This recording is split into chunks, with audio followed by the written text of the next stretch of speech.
Hi everyone, welcome to today's tutorial, and today I will be covering this one particular tool called the Puppet Wark Tool. Now this tool is actually a really fun tool that designers use actually to manipulate their photos. But this tool can also be used to to correct to correct a particular portion of an image. Right. So what I mean is that, like, if you see this man right here and he's using his phone, you can see that there is a bend on his neck right over here. But what if you could actually change or correct the posture of this man, right? And you can actually do that by using the Puppet Wark tool in Adobe Photoshop. Now, it's really easy, and I'll show you exactly how that's done, right? So the first thing that we have to do is that we have to actually remove the background as well, right? So what I'm going to do is that, as you can see, that I have opened up my image right over here, and I have also unlocked my layer, right? So what I'm going to do is that first thing I'm going to select my quick selection tool, and I'm going to select this option right here which says select subject. Right, so this will take a little bit time, but as you can see that the quick selection tool quickly selects the entire subject like this. Right, so I'm just going to zoom in on this a little bit, and I'm going to decrease the brush size, and I'm just going to make proper selection around the phone as well. Right, so it doesn't have to be perfect, like just get like the overall selection like this. And once that's done, I'm going to select this option right here which says select and mask. So when I get that, I'm going to just select on layers like this, right? And I'm going to use the refine brush tool over here to just refine the edges. So I'm just going to make my brush size smaller and just refine the edges a little bit along like that. Okay.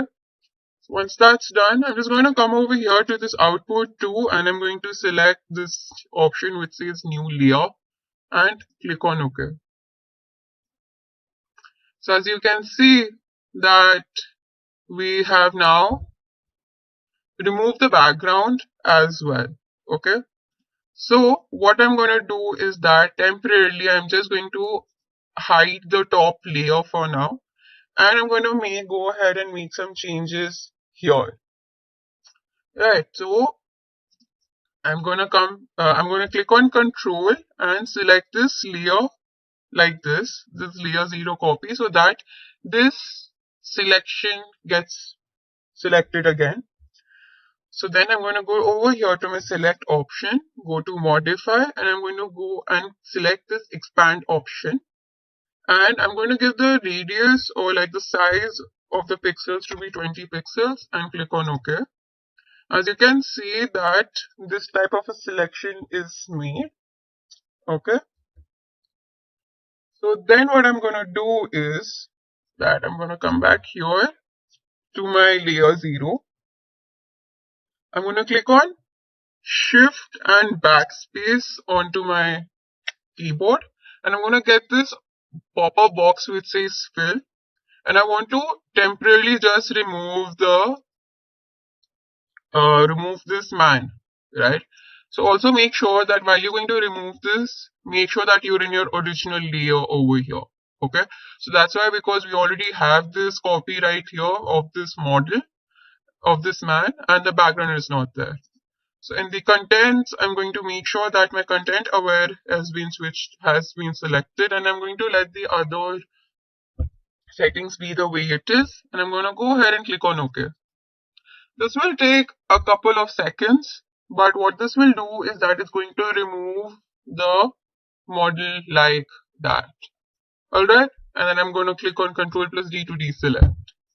Right, so now I'm going to unhide this layer 0 as well. I'm going to change the names over here of these layers. So I'm going to make layer 0 to be background, and I'm going to rename this to be man. Okay. So now I'm going to come over here to my man Lear. I'll go to edit and I'm going to select this option right here which says Puppet Warp. So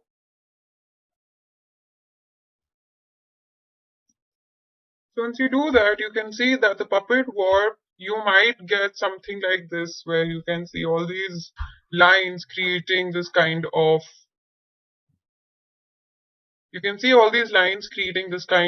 small polygons all around your image, right? So we can use this as a guide to see where you want to add your pins to, right? So notice that my mouse, the cursor has changed into a small pin with this plus sign, right? So I want to correct the posture. So I'm just going to add small pins right over here approximately, and then I'm also going to add some pins as well at the bottom as well to keep this man grounded so that when I move these pins around, this entire image does not get moved, right? So if I come over here and I click on Alt, and if I click on Alt, you can see that this type of a circle comes up where you can rotate, right? So if I rotate it like this, you can see that the head is starting to move a little bit. But I'm going to come over here. So I'm going to come over here, click on Alt. I'm going to select this one.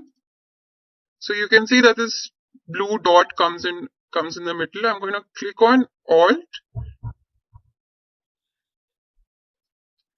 So I'm going to click on Alt so that this circle comes up and I can easily rotate the head a little bit like that.